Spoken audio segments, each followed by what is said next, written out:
YouTube channel medical and nurses सब। आज आप सभी लोगों ने नोटिफिकेशन है जो देख लिया होगा, एम्स में है जो वैकेंसीज बढ़ा दी गई हैं। जो नॉर्सेट एग्ज़ाम होने वाला है 12 अप्रैल को, फर्स्ट टायर का फर्स्ट फेज का, देन आफ्टर है जो सेकंड फेज होगा जो फर्स्ट क्वालिफाई करेंगे, उसमें वैकेंसीज बढ़ा दी गई हैं। एम्स रायपुर के लिए वैकेंसी बढ़ी है, एम्स भोपाल और एम्स दिल्ली के लिए।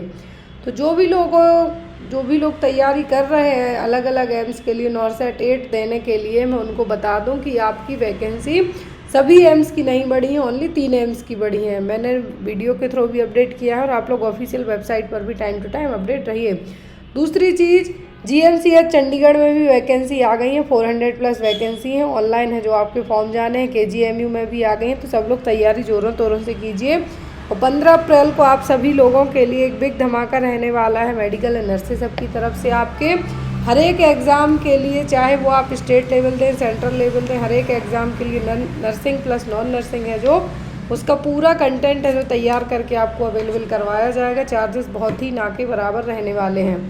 दूसरी चीज़ है जो जिन भी लोगों को अभी बुक ऑर्डर करनी है वो लोग बुक ऑर्डर कर लीजिए मेडिकल एंड नर्सेस सब की, स्पेशली फ्लिपकार्ट वाले। डायरेक्ट ऑर्डर में आपको बुक है जो अवेलेबल होती रहेगी फुल अप्रैल मई जब तक भी आप करें। लेकिन फ्लिपकार्ट के लिए है जो 12 अप्रैल से लीव है, जो लीव पर रहेंगे फ्लिपकार्ट पर हम, तो वहाँ से आपको बुक अवेलेबल नहीं करवाई जा पाएंगी, स्पेशली 12 अप्रैल से। तो 12 अप्रैल के पहले जो भी लोग फ्लिपकार्ट से बुक ऑर्डर करना चाहते हैं कर सकते हैं। सभी बुक्स सभी PDF पर बहुत ज़्यादा डिस्काउंटेड चल रहे हैं। स्पेशली जो लोग डायरेक्ट बुक्स या PDF लेते हैं उनको बहुत ही कम रेट में सभी PDF सभी बुक्स अवेलेबल करवाई जा रही हैं। जो मेरा ऑफिशियल व्हाट्सएप नंबर विजुअल हो रहा है, यहाँ से आप कांटेक्ट करके बुक्स है जो ऑर्डर कर सकते हैं। देखने को मिलेगी, ये मिलेगी आपके गम्स में देखने को। कहाँ पर? गम्स, जो आपके मसूड़े हैं। और किस तरीके की होगी? ब्लूइश पर्पल टाइप की, मतलब डार्क ब्लू लेकिन पर्पलिश टाइप की। तो ये कहलाएगी बटन लाइन। ये रही यहाँ पर। तो बटन लाइन कहाँ पे देखने को मिलेगी? गम्स के ऊपर। और कैसी होगी? ब्लूइश पर्पल टाइप की। तो यहाँ पर एक जो बटन लाइन है और बटन्स लाइन है, इसके अकॉर्डिंग जो आपके मसूड़े हैं, आपके गम्स हैं, वहाँ पर लीड क्या होगा? एक्यूमुलेट होगा। क्या होगा? लीड एक्यूमुलेट होगा। और इनकेस लीड ज़्यादा ओवरडोज हो जाए, पॉइजनिंग हो जाए, तो बहुत ही थिन, मतलब बहुत ज़्यादा पतली लेकिन ब्लैक ब्लू टाइप की लाइन होगी जो कि विजिबल होगी गम्स के यहाँ पर। वो क्या कहलाएगी? Buttons line. और यहाँ पर बटन्स लाइन कब देखने को मिलेगी? जब लीड ओवरडोज आपकी बॉडी में हो जाए या फिर लीड की पॉइजनिंग हो जाए तब। Next is bagassosis is caused by inhalation of. तो बेगोसिस कैसे होगा? किसको क्या आप खा जाएंगे जिससे होगा, या फिर किसके कारण होगा इनहेल करने से? Jute dust, sugar cane dust, cotton dust या फिर कोल डस्ट। तो बेगोसिस होगा कैसे? किसको इनहेल करने के कारण होगा? तो बेगोसिस होगा यदि आप शुगर कैन, जो गन्ने हैं उनकी डस्ट क्या कर जाए? इनहेल कर जाए, तो उसके कारण होगा। तो यहाँ पर आपका आंसर क्या होगा? Sugar cane dust. और जो भी चीज़ आप इनहेल करते हैं उसके कारण आपके सबसे पहले लंग्स अफेक्ट होंगे। तो बेगोसिस किससे होगा? शुगर कैन डस्ट को इनहेल करने के कारण। Tunnel vision is seen in which condition? Tunnel vision किस केस में देखने को मिलेगा? मतलब कि नलीन दृष्टि दोष। जो आप एक पाइप देखेंगे तो यदि आपको चारों तरफ का ना देख के जो ओनली सामने जो चीजें हैं जो कि एक टनल की तरह आप देख सकते हैं, तो वो यहाँ पर किस कंडीशन में देखने को मिलेगा? ग्लूकोमा में, कैटरैक्ट में, GERD में कि ट्रोकोमा में? तो ग्लूकोमा, कैटरैक्ट और ट्रोकोमा तीनों के आइस से रिलेट करती हुई डिसीज है। अब यहाँ पर जो टनल विजन है देखने को मिलेगा किसमें? ग्लूकोमा में। ग्लूकोमा में क्या होता है कि जो आपका प्रेशर है, आंखों का जो प्रेशर है, इंट्राऑक्युलर प्रेशर है, वो बढ़ा हुआ रहेगा, जिसके कारण ऑप्टिक नर्व भी डैमेज हो जाती है, प्रेशर ज़्यादा पड़ेगा तो। अभी टनल विजन देखने को किस तरीके से हो गए? देखिए यहाँ पर आपको ओनली जो सामने चीज़ें हैं वो बस दिखाई देंगी। आपकी जो आप कोई भी टनल ले लीजिए, फिर एक पाइप से आइटम लीजिए और उससे देखिए जो आपको सामने का दिखेगा वो बस होगा। तो यहाँ पर ग्लूकोमा में क्या है? आपका विजन लॉस होने के चांसेस भी रहेंगे। और टनल विजन का मतलब है कि आपकी जो आंखें हैं इस तरीके से हो जाएंगी कि आपको ओनली अपने सामने की जो चीज है वो एक एज एन टनल के तौर पर जो सामने वो बस दिखेगा, चारों तरफ की चीजें आपको बिल्कुल ब्लर्ड होंगी या फिर धुंधली होंगी। तो यहाँ पर टनल विजन का जो मेन रीजन है, इसका दूसरा रीजन है रेटिनाइटिस पिगमेंटोसा, लेकिन यहाँ पर ग्लूकोमा है जो कॉमन है। टनल विजन का जो कॉमन कॉज है वो क्या है, वो ग्लूकोमा, लेकिन इसका दूसरा कॉज भी क्या होता है, रेटिनाइटिस। क्या है, रेटिनाइटिस। तो यहाँ पर आपका आंसर क्या होगा, tunnel vision it is seen in which condition, glaucoma, या फिर ग्लूकोमा की जगह आपको एग्जाम में ऑप्शन में क्या मिल गया है देखने को, रेटिनाइटिस पिगमेंटोसा, तो आप उसको मार्क कर सकते हैं। नेक्स्ट है आपका क्वेश्चन, नर्सिंग का फेमस क्वेश्चन MSN में से जो आता है वो है buffalo hump is seen in which disease. Buffalo hump किस डिसीज में देखने को मिलेगा, कुशिंग सिंड्रोम, सिफिलिस, लॉर्डोसिस या फिर काइफोसिस में। तो किस डिसीज में बफेलो हम्प देखने को मिलेगा, तो वो होगा आपका क्या, कुशिंग सिंड्रोम। जो भैंस के ऊपर जो कुबर टाइप से रहेगी वो यहाँ पर वही, उसी को हम्प नाम यूज किया गया है, और ये देखने को मिलेगा किसमें, कुशिंग सिंड्रोम में। ये यहाँ पर होगा क्या कि जो राउंड, जो फुल ब्लाउन टाइप का एक जो राउंड है यहाँ पर शेप देखने को मिल रहा है वो देखने को मिलेगा। तो यहाँ पर इस शेप के लिए क्या कहा गया, और ये किसका है, इसमें भरा हुआ है फैट, फैट पैड है एक तरीके से, इसमें क्या है, फैट भरा हुआ है। इसको या तो आप क्या कह सकते हैं, फैट पैड है जो कि आपकी नेक के ऊपर रहेगा, base of the your neck, और यहाँ पे आप इसको बफेलो हम्प भी कह सकते हैं। और ये देखने को मिलेगा किसमें, कुशिंग सिंड्रोम में। किसमें, कुशिंग सिंड्रोम में। कुशिंग सिंड्रोम होगा कब, जब आपकी बॉडी में या तो आपकी बॉडी खुद बहुत ज़्यादा कॉर्टिसोल आप खा लें या फिर आप खाते खाते आपकी बॉडी में इकट्ठा हो जाए, तब क्या हो, कुशिंग सिंड्रोम। और इसको कहा जाता है हाइपर कॉर्टिसोलिज्म। क्या है, हाइपर कॉर्टिसोलिज्म। और इसके कारण जो प्रॉब्लम होगी वो क्या कहलाएगी, Cushing syndrome. Next is Cullen sign is seen in. Cullen sign आता है, एक आता है ग्रे टर्नर साइन, दूसरा होता है क्विलिन साइन। तो ये किसमें देखने को मिलेगा, ऊफोराइटिस में, पैंक्रेटाइटिस में, जिंजिवाइटिस में या फिर लेरेंजाइटिस में। क्विलिन साइन किस में देखने को मिलेंगे, क्विलिन साइन देखने को मिलते हैं पैंक्रेटाइटिस में। किसमें, पैंक्रेटाइटिस में। इस तरीके से देखिए यहाँ पर क्विलिन और ग्रे टर्नर साइन दोनों देखने को मिलते हैं पैंक्रेटाइटिस में। यहाँ पर क्या होगा, ब्रशिंग होगा, एडिमा होगा, कहाँ पर, सबक्यूटेनियस फैटी टिश्यू है जो पैंक्रियास की जो ऊपरी वाला हिस्सा है वहाँ पर। तो यहाँ पर अम्लाइकल रीजन के यहाँ पे यदि देखने को मिलेगा तो वह क्विलिन, और यदि इसी तरीके का साइन आपको साइड में देखने को मिलेगा तो वो कहलाता है ग्रे टर्नर साइन। क्या है, ग्रे टर्नर साइन, और देखने को मिलता है पैंक्रेटाइटिस में, मतलब कि पैंक्रियाज में होने वाले इन्फेक्शन के कारण। पैंक्रियाज से आपको बहुत सारे क्वेश्चन एग्जाम में आते हैं कि पैंक्रियाज एंडोक्राइन एक्सोक्राइन है, कौन से हार्मोन रिलीज करती है, कौन से एंजाइम रिलीज करेगी और ये कैसे काम करेगी। Polishing of rice result in loss of which of the following nutrients. यदि चावलों पर पॉलिश कर दिया जाए तो कौन सा न्यूट्रिएंट्स है जो लॉस हो जाएगा। ऑप्शन में नियासिन, विटामिन ए, थायामिन या फिर राइबोफ्लेविन। तो कौन सा न्यूट्रिएंट्स है जो लॉस हो जाएगा यदि आप चावल पर पॉलिशिंग कर देते हैं। तो जो न्यूट्रिएंट्स लॉस होगा वो कहलाएगा थायामिन। क्या होगा, थायामिन। या तो चावल को आप क्या करें, बहुत ज़्यादा वॉश करें, क्या करें, बहुत ज़्यादा वॉश करें, या फिर पॉलिश, स्पेशली पॉलिशिंग, जो चावल बहुत ज़्यादा शाइनी रहेंगे, जो धान से चावल निकलते हैं उनकी चमक बढ़ाने के लिए या फिर उनको बहुत अच्छा दिखने के लिए जो पॉलिशिंग की जाएगी उसके कारण कौन सा न्यूट्रिएंट्स लॉस होगा, तो होगा विटामिन, होगा thiamine. Next one, in which of the following condition breast feeding is Contra indicated. तो कौन से केस में ब्रेस्ट फीडिंग कॉन्ट्रा इंडिकेट रहेगी। ऑप्शन में है यहाँ पर हेपेटाइटिस सी, टीबी, लेप्रोसी या फिर टाइफॉइड। कौन से केस में है जो ब्रेस्ट फीडिंग कॉन्ट्राइंडिकेट रहेगी। यहाँ पे आप लोग भी आंसर कर सकते हैं। तो टीबी में ब्रेस्ट फीड करा सकते, लेप्रोसी में करा सकते, टाइफाइड में करा सकते, लेकिन यदि किसी पर्सन को हेपेटाइटिस सी है तो ब्रेस्ट फीड अपने बच्चे को नहीं करा सकती। इनकेस मान लीजिए क्रैक्ड निपल रहे या फिर वहाँ पे थोड़ा बहुत ब्लड भी आ सकता है तो उसके कारण भी हेपेटाइटिस सी वायरस बच्चे के अंदर जा सकता है। तो यहाँ पर मतलब कुछ रेयर चांस है, ना के बराबर लेकिन है, 5% से भी कम रिस्क रहेगा, लेकिन कॉन्ट्राइंडिकेट कर दिया जाता है यदि पर्सन को हेपेटाइटिस सी है और वो अपने बच्चे को फीड कराती है। तो यहाँ पर आपका आंसर क्या होगा? Hepatitis C. आपके यहाँ पर जो ब्रेस्ट फीडिंग की बात की जाए, कॉन्ट्राइंडिकेट और इंडिकेशन की बात की जा रहा है यदि, तो ब्रेस्ट फीडिंग से आपको क्वेश्चन है तो ब्रेस्ट फीडिंग वीक या फिर ब्रेस्ट फीडिंग करने से बच्चे का फुल स्टमक हुआ है या नहीं, कितनी बार सूसू जाएगा, ये सब चीज़ें आपको जरूर एग्जाम में आती हैं। और breast feeding good attachment sign आते हैं। तो यहाँ पर सेफ कब तक है? जब तक क्रैक निपल नहीं है, ब्लीडिंग नहीं हो रही तब तक। लेकिन इनकेस आपके ब्रेस्ट में क्रैक है या फिर निपल्स के यहाँ पे कुछ ब्लीडिंग हो रही है तो उसके कारण कुछ रेयर चांसेस रहेंगे हेपेटाइटिस सी ट्रांसमिट होने के। Next one is HIV virus belongs to, तो जो HIV वायरस है किस कैटेगरी से बिलोंग करता है? Adeno virus, flavi virus, retro virus या फिर नन ऑफ द अबव।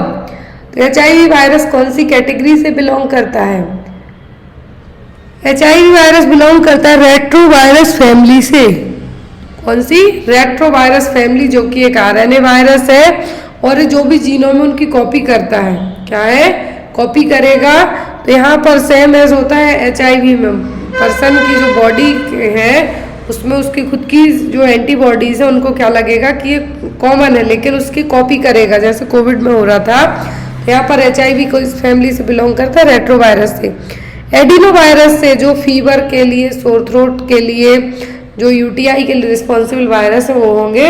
और फ्लेवी ब्रेडा जो Zika virus, yellow fever, encephalitis वाले हो गए, वो वाले हैं यहाँ पर।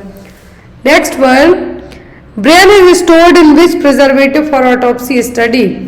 तो आपने बड़े बड़े हॉस्पिटल्स में देखा होगा कि ब्रेन को स्टोर करके रखा जाता है, लेकिन वो कौन से घोल में स्टोर करके रखे जाएंगे ताकि वो खराब ना हो, ऑटोप्सी के लिए यूज किए जाएंगे। एक होता है ऑटोप्सी और दूसरा होता है यहाँ पर, तो ऑटोप्सी जो की जाएगी जब, तो ऑटोप्सी में यहाँ पर आपको कुछ सीखने के लिए यहाँ पर बहुत सारे लोग ऑर्गन डोनेट कर देते हैं हॉस्पिटल में कि स्टूडेंट की स्टडी के लिए हेल्पफुल रहेंगे। तो यहाँ पर होता है ऑटोप्सी। ऑटोप्सी के लिए जो ब्रेन है किस केमिकल में स्टोर किया जाएगा? तो ये स्टोर होगा 10% फॉर्मेलिन में। किसमें? 10% फॉर्मेलिन में। Next one is which of the following is the drug of choice for chemoprophylaxis against the rheumatic fever. कौन सी ड्रग यूज की जाएगी as a chemoprophylaxis rheumatic fever को ट्रीट करने के लिए? पेनिसिलिन भी, प्रोकाइन पेनिसिलिन, बेंजाथिन पेनिसिलिन या एरिथ्रोमाइसिन। कौन सी पेनिसिलिन यूज की जाएगी रियोमेटिक फीवर के लिए एज ए क्रोमोप्रोफाइलैक्सिस के तौर पर, कीमोप्रोफाइलैक्सिस के तौर पर? तो रियोमेटिक फीवर के लिए जो मेडिसिन यूज की जाएगी पेनिसिलिन की, वो होगी बेंजाथिन पेनिसिलिन। बेंजाथिन पेनिसिलिन और पेनिसिलिन जी एक जो ऐसी एंटीबायोटिक है जो स्ट्रेप थ्रोट, यदि किसी को बार बार फेरेंजाइटिस होता है तब भी थ्रोट या फिर थ्रोट इन्फेक्शन होता है तब यहाँ पर रियोमेटिक फीवर होने के चांसेस बढ़ जाते हैं। तो इसीलिए स्ट्रेप थ्रोट और डिप्थीरिया या फिर सिफिलिस होता है तो उसको ट्रीट करने के लिए बेंजाथिन पेनिसिलिन और पेनिसिलिन जी है जो यूज़ की जाती है। और ये जनरली इंट्रामस्कुलर फॉर्म में इंजेक्शन इसका यूज़ किया जाएगा। नेक्स्ट वन, एक क्वेश्चन अभी झारखंड में आया था CHO में। The taxonomy of the educational objective was presented in 1956 by. तो 1956 में taxonomy of educational object present किए थे। किसने किए थे? B. स्किनर ने, Max Weber, Benjamin S Bloom या फिर सॉक्रेट्स ने। तो किसने यहाँ पर एजुकेशनल ऑब्जेक्टिव के लिए टैक्सोनॉमी ऑफ एजुकेशनल ऑब्जेक्टिव के ऊपर M दिए थे 1956 में? B. स्किनर थे वो कि बेंजामिन एस ब्लूम थे? क्वेश्चन एग्जाम में आपको आते हैं। तो जिन्होंने यहाँ पर 1956 में टैक्सोनॉमी ऑफ एजुकेशनल ऑब्जेक्ट दिए थे वो कौन थे? वो थे Benjamin S Bloom. According to इनके जो ऑब्जेक्ट थे एजुकेशनल ऑब्जेक्ट वो कितने थे? 6। Knowledge, comprehension, application, analysis, synthesis and evaluation. कितने थे? टोटल 6 थे। फर्स्ट वन इज नॉलेज, दूसरा कॉम्प्रिहेंशन, तीसरा एप्लीकेशन, चौथा एनालिसिस, पांचवा synthesis, last one is the evaluation. तो according to that Benjamin S Bloom है, इन्होंने 1956 में जो ऑब्जेक्ट दिए थे टैक्सोनॉमी ऑफ एजुकेशन को लेके कितने थे? टोटल 6 लेवल पर। Next one, discovery that lead to the development of first antibiotic was made by. सीधा सा क्वेश्चन है, पहली एंटीबायोटिक की खोज किसने की थी? Robert Koch, Alexander Fleming, Joseph Lister या फिर नन ऑफ द अबव। पहली एंटीबायोटिक की खोज करने वाले साइंटिस्ट कौन थे? वो थे अलेक्जेंडर फ्लेमिंग। कौन थे? अलेक्जेंडर फ्लेमिंग, जिन्होंने पेनिसिलिन की खोज की थी। Next one is common cause of bacterial sore throat is. Bacterial sore throat का कॉमन रीजन क्या है? Mycobacteria, mycoplasma pneumonia, corny bacteria या फिर बीटा हीमोलाइटिक स्ट्रेप्टोकोकस। तो जो कॉमन कॉज है बैक्टीरियल सोर थ्रोट का वो क्या है? वो है यहाँ पर बीटा हीमोलाइटिक स्ट्रेप्टोकोकाई। यदि किसी को बार बार फेरेंजाइटिस होता है, सोर थ्रोट होता है, तो उसके कारण पर्सन को रूमेटिक हार्ट डिसीज होने के चांसेस भी बढ़ जाते हैं। लेकिन इस बैक्टीरियल सोर थ्रोट का जो कॉमन रीजन हो क्या? Beta haemolytic streptococcus bacteria. In foetal life, ossifies का मतलब है यहाँ पर बनने वाली पहली बोन। फीटल लाइफ में बनने वाली सबसे पहली बोन कौन सी है? क्लेविकल, स्कैपुला, फीमर या फिर ऑल ऑफ दी अबव। आप लोग भी अपने आंसर मार्क कर सकते हैं, आपको 5 सेकंड का टाइम दिया जाएगा। तो पहली बोन है, फर्स्ट बोन है जो ऑसिफाइड होती है फीटल लाइफ में। सबसे पहले तो बनती है पूरी न्यूरल ट्यूब, लेकिन फर्स्ट बोन की बात की जा रही है कि सबसे पहले कौन सी बोन है जो ऑसिफाइड होगी? स्कैपुला, फीमर या फिर क्लेविकल। जनरली 3 बोन का सबसे पहले ऑसिफिकेशन होता है, clavicle, mandible and membranes bone, जो स्कल की बोन्स होती हैं वो। लेकिन यदि आपको ऑप्शन में क्लेविकल की जगह मैंडिबल आए तो आप उसको मार्क कर सकते हैं, क्योंकि सबसे पहले 2 बोन्स हैं जो बनती हैं, फिर आफ्टर दैट जो स्कल की बोन्स है वो भी बनना स्टार्ट होती हैं। ऑसिफिकेशन का मतलब है बनना। तो जो फर्स्ट फीटल लाइफ में जो बोन बनेगी वो कहलाएगी क्लेविकल। इसको आप कॉलर बोन के नाम से भी जानते हैं। एस से बोन है, और जो फ्रैक्चर होता है सबसे कॉमनली जो फ्रैक्चर भी देखने को मिलता है वो भी क्लेविकल बोन में ही होता है। और ह्यूमन बॉडी की एक ओनली ऐसी बोन है जो हॉरिजॉन्टल रहती है। हॉरिजॉन्टल मतलब ऐसे जो एक तरीके से हमें कहें कि आड़े, या क्योंकि सभी बोन्स क्या है? स्ट्रेट फॉरवर्ड रहती हैं, डाउन साइड रहेंगी, लेकिन ये क्या है? हॉरिजॉन्टल वे में रहेगी। ऐसी पहली बोन है जो हॉरिजॉन्टल रहती है, वो क्या है? वो है क्लेविकल। अब ये क्लेविकल जुड़ती कहाँ से? जो चेस्ट की स्टर्नम बोन है, स्टर्नम या फिर जिसको आप ब्रेस्ट बोन कहते हैं, एक साइड तो जुड़ेगी शोल्डर गाइडल ह्यूमरस के यहाँ पर, और दूसरा हिस्सा इसका कहाँ जुड़ता है? स्टर्नम के यहाँ पर। तो ये एक जॉइंट कहलाता है स्टर्नोक्लेविकल जॉइंट। तो जो स्कैपुला है, स्कैपुला भी आपकी अपर लिम्ब की बोन है, 2 बोन रहेंगी बैक साइड में, तो ये कहलाती है शोल्डर ब्लेड। क्या कहलाएंगे? कहलाती है शोल्डर ब्लेड। तो यहाँ पर स्कैपुला, क्लेविकल, क्लेविकल पूछे, एस से बोन है, ह्यूमन बॉडी में ओनली हॉरिजेंटल शेप में पाई जाने वाली मात्र के ही बोन है, और ये 5 से 6 वीक में, 5 to 6 वीक की एज में इंट्रायूट्राइन लाइफ में, जब 5 से 6 वीक का फीटस रहेगा उस टाइम पर क्या होती है? बनना स्टार्ट होती है, ऑसिफिकेशन होना इसका स्टार्ट होगा। पहली बोन है जो ऑसिफाइड होती है क्लेविकल, मैंडिबल और मेम्ब्रेनस बोन ऑफ स्कल, जो कि 5 वीक से लेके 12 वीक तक में बन के पूरी डेवलप हो जाती हैं।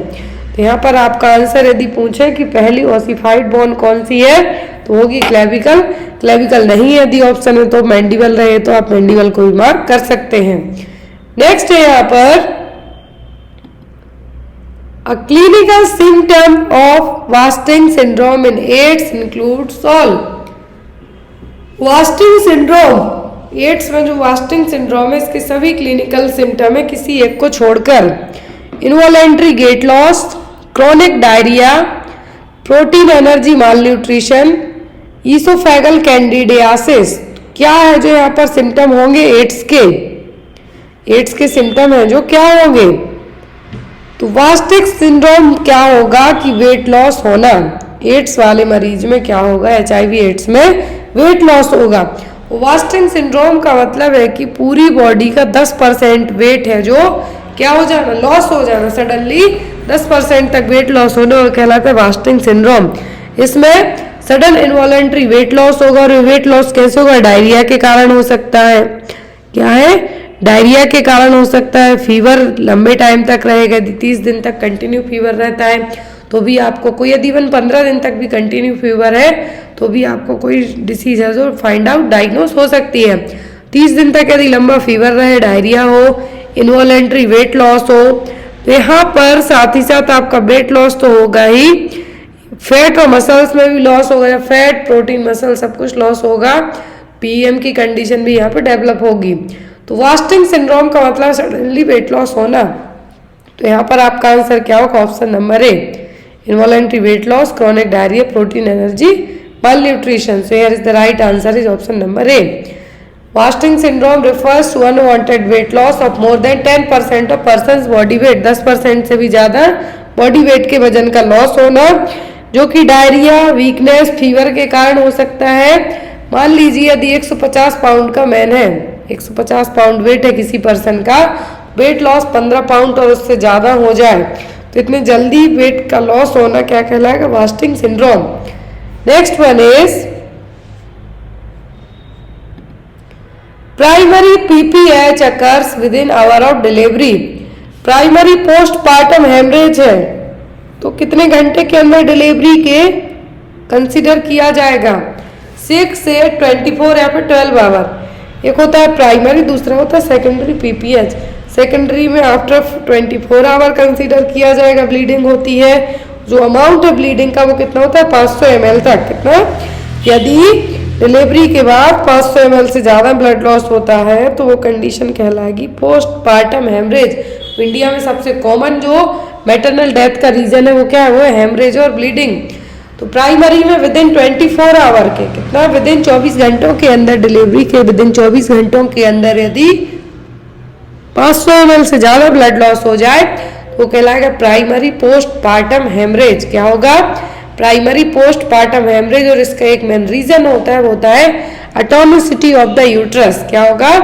यूट्रस की जो टोन्स है उस टोन का एब्सेंट होना, वो क्या कहलाएगा? Atomicity of the uterus. तो यहाँ पर आपका आंसर क्या होगा कि प्राइमरी पीपीएच को कब कंसीडर किया जाएगा? जब 24 आवर में 500 ml से ज़्यादा ब्लड लॉस हो जाए तब मन में जाएगा। और इन्फेक्शन कहलाता क्या है वो भी आपको बताएंगे। तो जो इन्फेक्शन है एनिमल टू ह्यूमन में जाएगा क्या है? प्लेग है, पर्ट्यूसिस है, पोलियो है या फिर मलेरिया है। तो एनिमल्स टू ह्यूमन में ट्रांसफर होने वाला इन्फेक्शन यहाँ पे क्या है? वो होगा आपका प्लेग। क्या होगा? प्लेग। प्लेग है जो किससे होगा? रैट से। किससे? रैट से। तो यहाँ पर जो प्लेग के लिए रिस्पॉन्सिबल क्या है? वो लाइजा वायरस। क्या है? लाइजा virus, sorry एर्सीनिया pestis.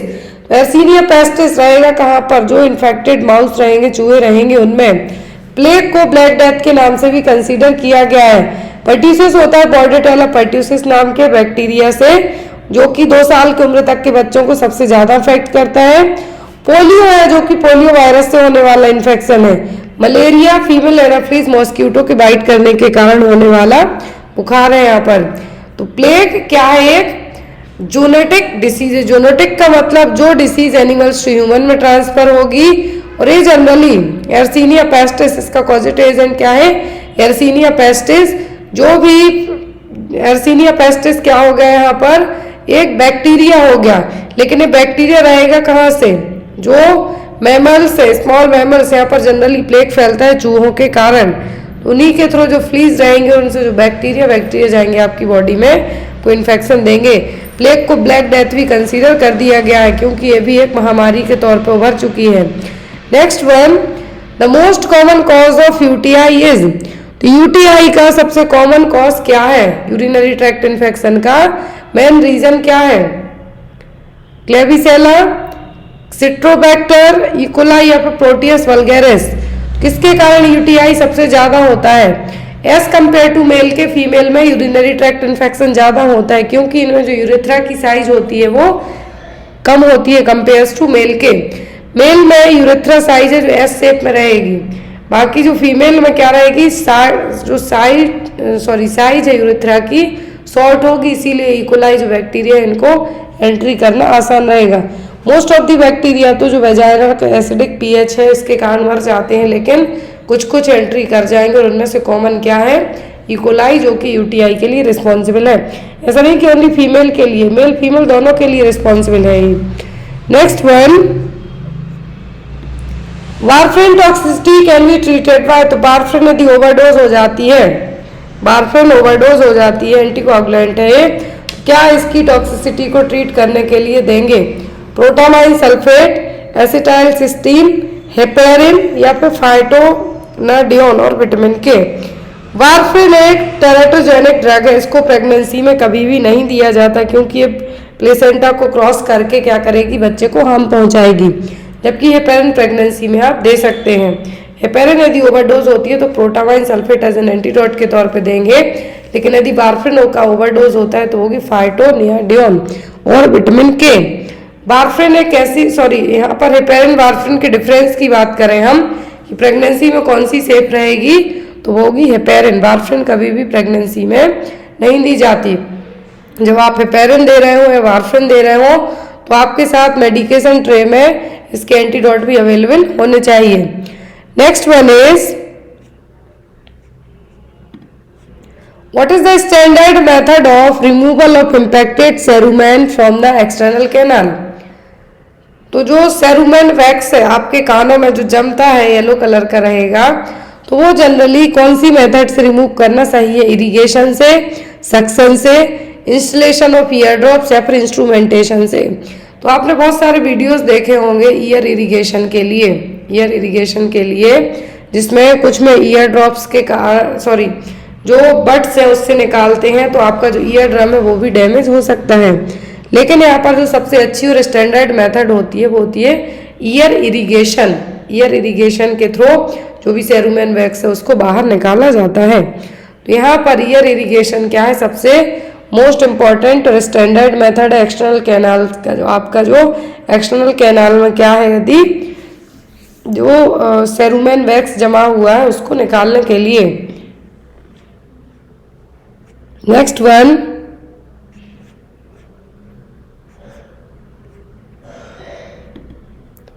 National family planning programme was launch in which year. National family planning programme कब लॉन्च किया गया था? 1962 में, 1952, 1992 या फिर 1972 में। क्वेश्चन हमने कुछ दिन पहले और पढ़ा था और ये क्वेश्चन एग्जाम में रिपीट भी होता है। National family planning programme launch किया गया था 1952 में, 1952 में। कब? 1952 में। इसी के तहत आया था एक प्रोग्राम और मिशन परिवार विकास। यहाँ पे 3 क्वेश्चन बनते हैं। नेशनल फैमिली प्लानिंग प्रोग्राम पूछे तो 1952, इसका नाम बदल के रख दिया था बाद में नेशनल फैमिली वेलफेयर प्रोग्राम। कब? 1977 में। फिर आया था मिशन परिवार विकास। मिशन परिवार विकास लाया गया था कि 2025 तक हमें फर्टिलिटी रेट को 2.1 से भी कम करना है। 2.1 से कम करना है किसको? फर्टिलिटी रेट को। 2016 में आया था। 146 हाई फर्टिलिटी डिस्ट्रिक्ट यहाँ पे चुने गए थे। किन राज्यों में से? तो वो थे बिहार, यूपी, असम, छत्तीसगढ़, एमपी, राजस्थान और झारखंड। तो यहाँ पर कॉन्ट्रासेप्टिव मेथड के ऊपर फोकस किया गया था कि ज़्यादा से ज़्यादा डिलीवरी जो कॉन्ट्रासेप्शन है वो प्रोवाइड कराई जाए और ज़्यादा से ज़्यादा लोग इसको यूज़ करें। किसके तहत? मिशन परिवार विकास के तहत। हेवर्सियन कैनाल्स कहाँ पर पाई जाती हैं? बोन में, ब्रेन में, लंग्स में या फिर किडनी में? तो 1 लाइनर क्वेश्चन भी आपको आते हैं एग्जाम में। जो हेवर्सियन कैनाल्स हैं कहाँ पर पाई जाती हैं? तो हेवर्सियन कैनाल्स प्रेजेंट रहती हैं कहाँ पर? बोन्स में। इस तरीके से रहेंगी। यदि आपको एग्जाम में आता है तो हेवर्सियन कैनाल्स कहाँ पर होंगी? बोन्स में। Next one is Kahn test is done for the diagnosis of. Exam में क्वेश्चन आता है, नोट डाउन कीजिए। कान टेस्ट किसको डायग्नोस करने के लिए किया जाता है? सिफिलिस को, टिटनस को, ट्रोकोमा को या फिर रेबीज के लिए? जो कान टेस्ट है किया जाता है किसको डायग्नोस करने के लिए किया जाता है? सिफिलिस को डायग्नोस करने के लिए। इस टेस्ट को, कान टेस्ट को वॉसरमैन टेस्ट, वॉसरमैन रिएक्शन टेस्ट और एंटीबॉडी टेस्ट फॉर सिफिलिस भी कहा जाता है। जो अगस्त पॉल थे वॉन वॉसरमैन, उन्हीं के नाम पर इसका नाम पड़ा था। तो क्या है? फर्स्ट ब्लड टेस्ट है सिफिलिस को डायग्नोस करने के लिए। क्या है? फर्स्ट ब्लड टेस्ट है सिफिलिस को डायग्नोस करने के लिए। Next one is Pott's disease is a. तो पॉट्स डिसीज क्या है? TB of meningitis, TB of spine, TB of bone या फिर टीबी ऑफ लंग्स? तो पॉट्स डिसीज क्या है? ट्यूबरक्लोसिस है कहाँ पर? बोन्स में। Pott's disease that is also known as the tuberculosis spondylitis, जो कि एक रेयर इन्फेक्शन है। क्या है? रेयर इन्फेक्शियस डिसीज है। जो कि स्पाइन को है जो एक्स्ट्रा स्पाइनल इन्फेक्शन है जो क्रिएट करेगी। तो यहाँ पर ऑस्टियोमाइलाइटिस और आर्थराइटिस दोनों चीज़ें हैं जो होंगी कहाँ पर, अलग अलग मल्टीपल वर्टिब्रा में। Most common thing pots disease क्या है, ट्यूबरक्लोसिस है, किसका, बॉन्स का। Next one is रैप्डोमायोसार्कोमा in children originates इन। तो रैप्डोसार्कोमा बच्चों में ओरिजिनेट होगा कहाँ से, सेरिब्रम से, किडनी से, स्ट्रिएटेड मसल से या फिर टेंडन से। तो यहाँ पर जो रैप्डोसार्कोमा है बच्चों में कहाँ से ओरिजिनेट होगा, स्ट्रिएटेड मसल से, जो कि ये क्या है, primitive paediatric malignant soft tissue sarcoma है। तो ये कहाँ पर होगा, प्रिमिटिव मेसेनकाइमल सेल्स से अफेक्ट होता हुआ स्ट्रिएटेड मसल्स को अफेक्ट करेगा, और जो कि जनरली बच्चों में 6 साल तक की एज में ही देखने को मिलेगा। Next one is Bryant's traction is indicated in. तो ब्रायंट्स ट्रैक्शन है किसको इंडिकेट करेगा या फिर किसके लिए हम यूज करेंगे। ऑप्शन में है यहाँ पर fracture of the femur, fracture of the humerus, spinal fracture या फिर फ्रैक्चर ऑफ द रेडियस। तो ब्रायंट्स ट्रैक्शन यूज किया जाता है किसके लिए यूज होगा, फीमर बोन के लिए। यदि फीमर में फ्रैक्चर हुआ है तो उसके लिए ब्रायंट्स ट्रैक्शन है जो यूज किया जाएगा। यदि चिल्ड्रन कितने हो, वेट यदि पूछते हैं एग्जाम में, तो यदि बच्चा जिसकी एज 2 साल से ज़्यादा हो तभी हमें यूज़ करेंगे। लेस देन 2 ईयर ओल्ड और लाइटर चाइल्ड। तो यहाँ पर ये देखिए जो बच्चों में जनरली ब्रायंट्स ट्रैक्शन है जो यूज़ किया जाएगा। Next is best position for a client in hypovolaemic shock is. तो यदि हाइपोवॉल्यूमिक शॉक है तो कौन सी पोजीशन देंगे, नी चेस्ट, ट्रेंडलेनबर्ग, फॉलर्स या फिर लेटरल पोजीशन। तो यदि पेशेंट को हाइपोवॉल्यूमिक शॉक है तो हम कौन सी पोजीशन देंगे, ट्रेंडलेनबर्ग पोजीशन। यदि पेशेंट यहाँ पर कहा है the patient is supine on the table with their head declined below their feet. तो यहाँ पर ट्रेंडलेनबर्ग पोजीशन में क्या किया जाएगा, यदि हाइपोवॉल्यूमिया का पेशेंट है, हाइपोवॉल्यूमिक शॉक का पेशेंट है, तो यहाँ पर हम क्या करेंगे, पेशेंट का हेड डाउन करेंगे, लेग है जो अपसाइड जाएंगे, तो इसको क्या कहा गया, ट्रेंडलेनबर्ग पोजीशन। कॉर्ड प्रोलैप्स होती है तब भी यही पोजीशन है जो दी जाएगी। यहाँ पर जो एक एंगल बनता है कितना बनेगा, 16 डिग्री का। Next one is cold caloric test is use to check the functioning of. तो कोल्ड कैलोरी टेस्ट किसकी फंक्शनिंग को चेक करने के लिए किया जाता है, हार्ट की, हाइपोथैलेमस, ब्रेन स्टीम या फिर पॉन्स। तो कोल्ड कैलोरी टेस्ट किया जाता है ब्रेन स्टीम के लिए। क्या है इसमें, क्या किया जाता है, ऑक्यूस्टिक नर्व को कोल्ड या फिर वार्म वाटर के थ्रू है जो ईयर कैनाल में भेजा जाएगा। कोल्ड भी होता है वाटर या फिर वार्म वाटर भी यहाँ पर यूज किया जा सकता है। तो यहाँ पर जो मूवमेंट होते हैं वो हैं जो चेक किए जाएंगे, जिनको हम निस्टैग्मस कहेंगे। तो यहाँ पर जो कोल्ड कैलोरी टेस्ट है किसके लिए किया जाएगा, ब्रेन स्टीम के लिए। Next and most important question, ध्यान से देखिए क्वेश्चन, इन ट्रियाज येलो कलर इंडिकेट। तो ट्रियाज दैट मीन्स क्या होता है, इमरजेंसी। तो ट्रियाज का मतलब यहाँ पर इमरजेंसी है, और येलो कलर किसके लिए यूज किया जाएगा, इमरजेंसी, अर्जेंट, नॉन अर्जेंट या फिर डेड पेशेंट के लिए। जो ट्रियाज है इसमें टोटल जो कलर कोड होते हैं, तो यहाँ पर अकॉर्डिंग टू ट्रियाज के कलर कोड के येलो कलर क्या इंडिकेट करेगा, emergency. Level first blue colour क्या होगा, resuscitation. Level second red colour होता है emergent. Third one is the urgent और yellow colour. Fourth one is the less urgent, और फिफ्थ में क्या होगा, non urgent, that means patient है जो डेड भी हो चुका है। Next one is a strategy commonly used to improve therapeutic communication skill is called। Therapeutic communication को हम इम्प्रूव करने के लिए कौन सी टेक्निक अपनानी चाहिए, active listening, restating and clarifying, validating या फिर process recording. Therapeutic communication skill को हमें प्रॉपर इम्प्रूव करने के लिए किसकी ज़रूरत पड़ेगी, एक्टिव लिसनिंग की। किसकी पड़ेगी, एक्टिव लिसनिंग की। Next one is amount of fluid loss from the skin per day is. तो हमारी बॉडी एक दिन में कितना फ्लूइड है जो लॉस करेगी, वो भी स्किन से। कहाँ से, स्किन से हमारी बॉडी पर डे कितना फ्लूइड लॉस करेगी। ऑप्शन में 450 ml, 150 ml, 1500 ml या फिर 500 ml।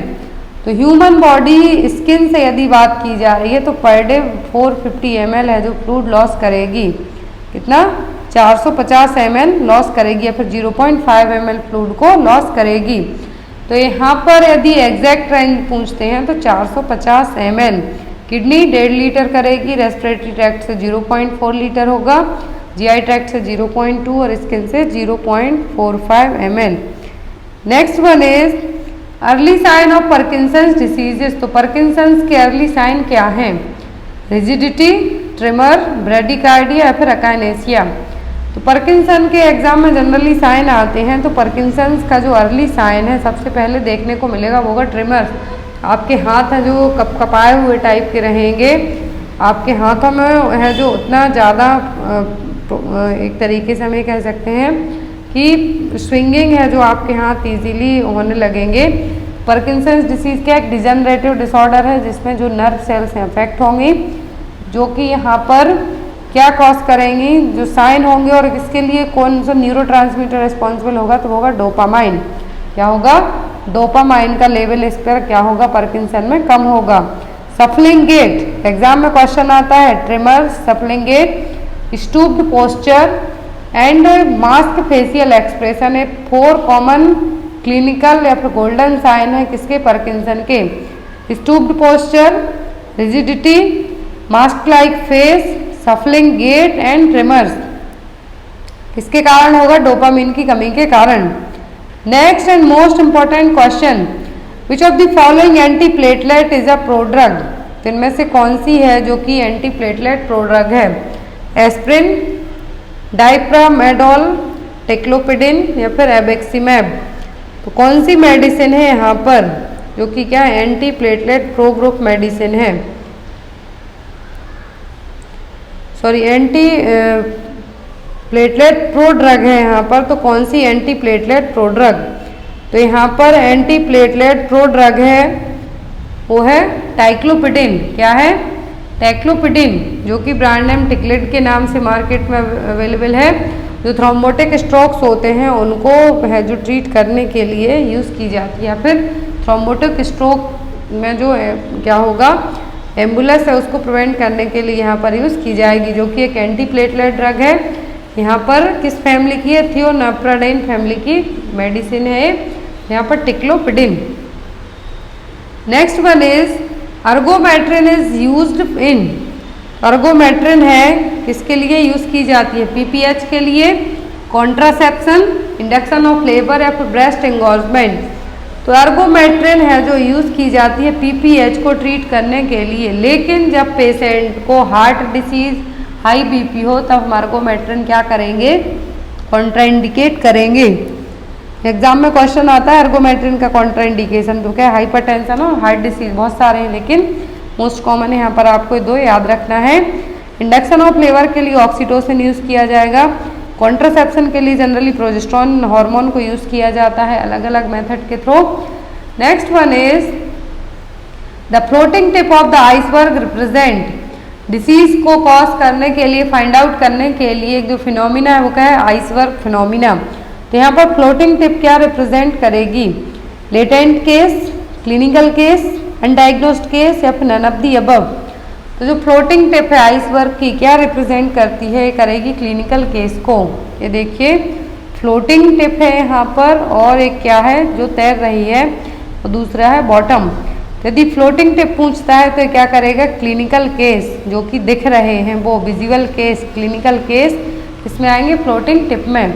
अब यदि बॉटम में पूछते हैं तो असिम्प्टोमेटिक इन्फेक्शन जो इनविजिबल हैं, जो कि कैरियर्स हैं, वाहक हैं, अभी उनमें डिसीज नहीं है लेकिन वो दूसरों को दे सकते हैं। Next is mid arm circumference is constant during. Constant का मतलब एक जगह जाके रुक जाएगी। तो मिड आर्म सर्कमफेरेंस किस एज में एक जगह जाके स्टॉप हो जाएगी, कांस्टेंट हो जाएगी? 0 to 6 months, 1 to 5 year, 5 to 10 year या फिर 10 to 15 year। तो आपने देखा होगा बच्चों में जनरली 0 to 6 मंथ में तो उनका आर्म, मिड आर्म सर्कमफेरेंस क्या होता है? बढ़ता जाता है day wise day, fat deposit होने के कारण। अब यहाँ पर कांस्टेंट किस एज में हो जाता है? इसके बाद दैट मीन बहुत ज़्यादा स्लो होगा, तो होगा 1 से 5 साल की एज में। कब? 1 से 5 साल की एज में मिड अपर आर्म सरकमफेरेंस क्या हो जाता है, कांस्टेंट हो जाएगा। अब इसको नापने के लिए जो टेप यूज करते हैं MUAC, तो वो क्या है, साकिर टेप। इसमें 3 कलर कोड रहेंगे। रेड दैट मीन्स बच्चा क्या severely acute malnutrition, SAM की कंडीशन है। Yellow that means moderate acute malnutrition है। और ग्रीन दैट मीन्स बच्चा क्या है, फुली हेल्दी है। Next one is route of administration of hepatitis B vaccine is. तो हेपेटाइटिस बी वैक्सीन किस रूट से दी जाती है, इंट्राडर्मल, सबक्यूटेनियस, इंट्रामस्कुलर या फिर इंट्रावीनस। तो जो हेपेटाइटिस बी वैक्सीन दी जाती है इंट्रामस्कुलर दी जाती है, at the time of birth दी जाती है। और यदि बच्चे का वजन 2 किलो से कम हो तब हम इंतजार करेंगे, वेट करेंगे बच्चे को। तब हम यदि एक आपको क्वेश्चन एग्जाम में आता है कि बच्चे का वेट कितना हो, 2 kg से भी कम हो, तब हम हेपेटाइटिस बी वैक्सीन नहीं देंगे। और जितने भी हेल्थ केयर वर्कर्स होते हैं उनको मैंडेटरी रखी जाती है हेपेटाइटिस बी वैक्सीनेटेड होना। किस रूट से दी जाती है, इंट्रामस्कुलर रूट से। Next one is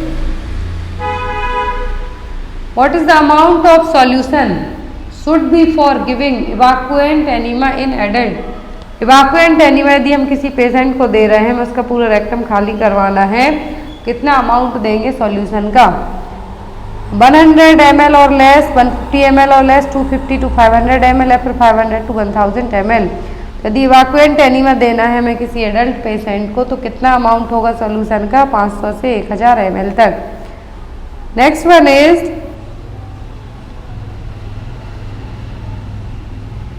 most common side effect of nitroglycerin is.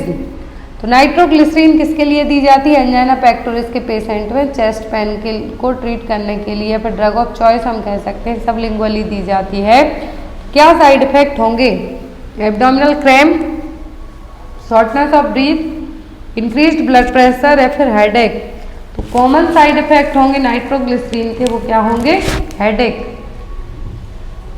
Next one is the first recorded pandemic was called the black death is. तो पहली महामारी जिसको हमने ब्लैक डेथ कहा था वो कौन थी, रेबीज, लेप्रोसी, प्लेग या फिर कोविड-19। तो फर्स्ट महामारी रिकॉर्ड की गई थी ब्लैक डेथ के रूप में, वो कौन थी, वो थी प्लेग। क्या थी, plague.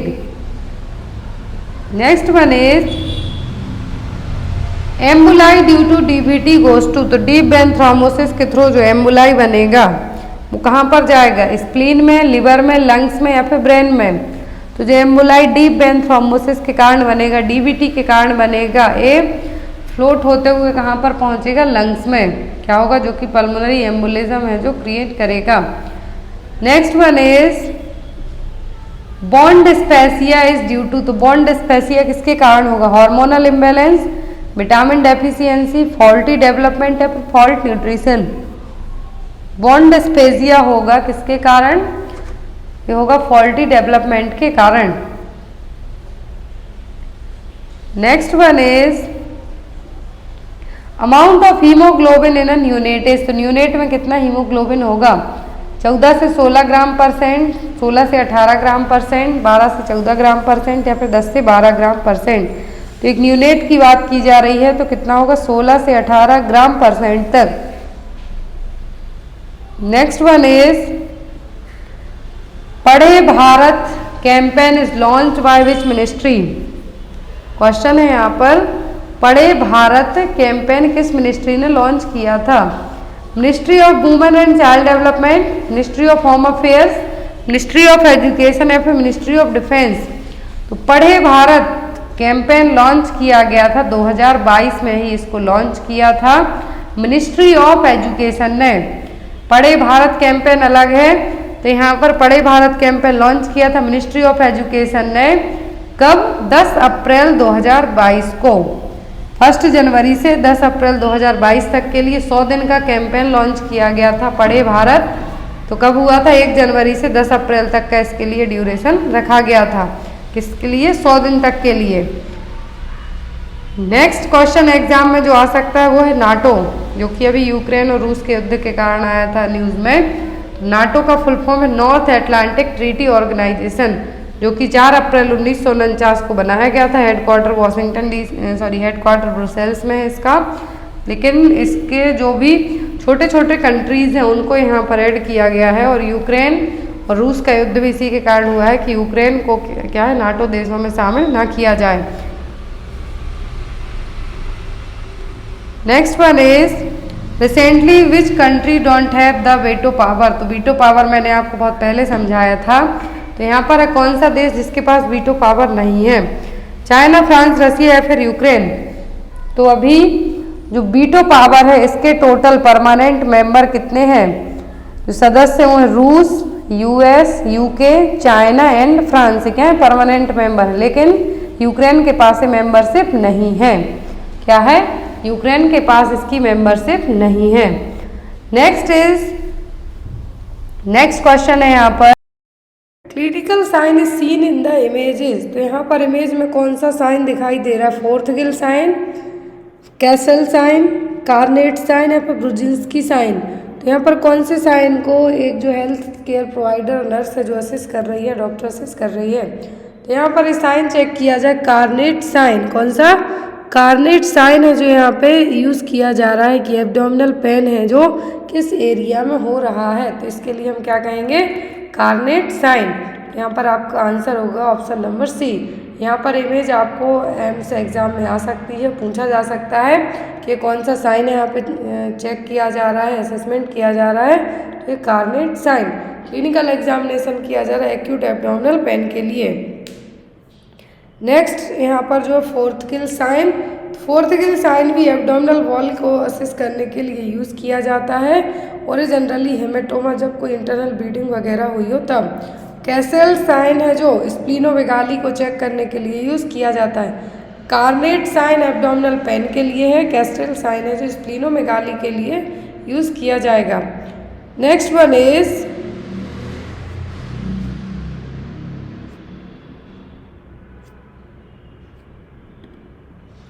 Which of the following is not a component of Apgar score. तो अपगार स्कोर का कंपोनेंट कौन सा नहीं है, ऑप्शन में colour of the body, heart rate permanent, respiratory rate permanent या फिर मसल टोन।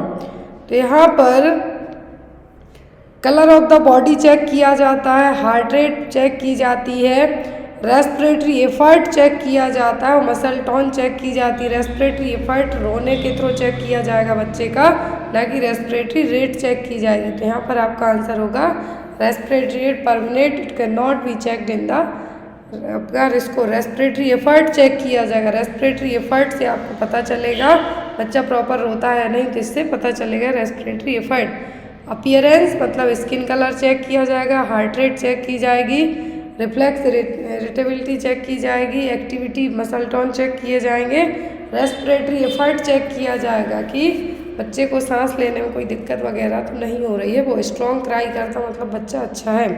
तो यहाँ पर आपका आंसर क्या होगा respiratory rate permanent. Next one is if the uterus become bogie after 1 our of delivery the initial response of the midwife would be. तो यदि डिलीवरी के बाद यूट्रस है जो बोगी दिख रही है, फूली दिख रही है 1 घंटे के बाद भी, तो आपका इनिशियल जो प्लान है वो रिस्पॉन्स है वो क्या होगा, check the BP, notify the physician, observe the amount of bleeding या फिर मसाज द यूट्रस। ऐसे केस में यदि यूट्रस बॉगी शेप में होती है तो आपकी प्रायोरिटी होगी कि यूट्रस की मसाज करना, और इसलिए क्योंकि हो सकता है कि यूट्रस को क्या है do not apply excessive pressure on the fundus of the uterus at that may increase the inversion of uterus. तो यहाँ पर बॉगी इसलिए हो रही है, यूट्राइन कॉन्ट्रैक्शन क्या हो रहे हैं, कम हो रहे हैं, इसलिए यदि प्रॉपर यूट्राइन कॉन्ट्रैक्शन आते जाते हैं तो ये ठीक रहेगा। लेकिन यूट्रस को आप कंटिन्यू मसाज करें, यूट्रोटॉनिक्स ड्रग को एडमिनिस्टर करें ताकि आप पीपीएच को प्रिवेंट कर सकें।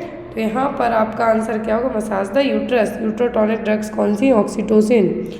Next one is in alcoholism which kind of questionnaire method is used. तो एल्कोहलिज्म में आप शराब पिए हैं, कौन सी क्वेश्चनायर मेथड से आप असेस करेंगे, केज, पेट, एमएमएससी या फिर ऑल। जो क्वेश्चनायर मेथड अपनाई जाएगी वो कहलाती है केज क्वेश्चनायर। क्या है, केज क्वेश्चनायर। इस क्वेश्चनायर में चेक किया जाएगा। केज क्वेश्चनायर का मतलब है have you ever felt you should cut down on your drinking. तो अल्कोहलिज्म वाले मरीज में आपका सबसे पहला क्वेश्चन होगा केस क्वेश्चनर में कि आपने कभी सोचा है कि आप शराब छोड़ देंगे। Have people annoyed you by criticising your drinking, लोग आपको परेशान करते हैं कि आप शराब पीते हैं, क्रिटिसाइज करते हैं। आपको कभी गिल्टी फील हुई है, ever felt bad or guilty about your drinking, या फिर ever had an eye opener to steady nerves in the morning, या फिर कभी कभी आपको सुबह के टाइम आंखें खोलने में भी दिक्कत होती है। तो ये क्या है, केज क्वेश्चन है और इसमें इस तरीके के क्वेश्चन हैं जो पर्सन से पूछे जाएंगे। एग्जाम में 2 क्वेश्चन आ सकते हैं एल्कोहलिज्म के, या तो विड्रावल सिम्टम केज क्वेश्चन आता है, या फिर आपको जो डाइसल्फाम है वो भी आ सकती है। क्लियर? तो आपको एल्कोहलिज्म से बहुत सारे क्वेश्चन एग्जाम में आते हैं, तो आपको प्रिपेयर करके अपने जाना है। Next one is in the newborn white is layer over the skin is called, newborn baby की पूरी बॉडी पर व्हाइट कलर की लेयर होती है, क्या कहलाएगा? म्यूकोसा, वर्निक सिजोसा, मिकोनियम या फिर वियनिंग। न्यूबॉर्न बेबी की पूरी बॉडी पे वाइट कलर की लेयर होती है और ये कहलाती है वर्निक सिजोसा। क्या है? वर्निक सिजोसा। मिकोनियम तो फर्स्ट पासिंग स्टूल है बेबी का। वियनिंग आफ्टर 6 मंथ के बाद जो भी खाना पीना स्टार्ट करते हैं वो होगा। इस तरीके से जो वाइट वाइट लगा है क्या ये वर्निक सिजोसा।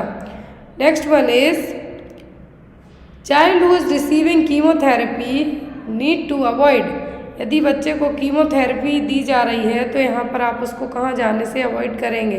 फिजिकल एक्टिविटी करने से अवॉइड करेंगे, drinking hot water, avoided crowded place, या फिर reduce unnecessary stimuli in their environment.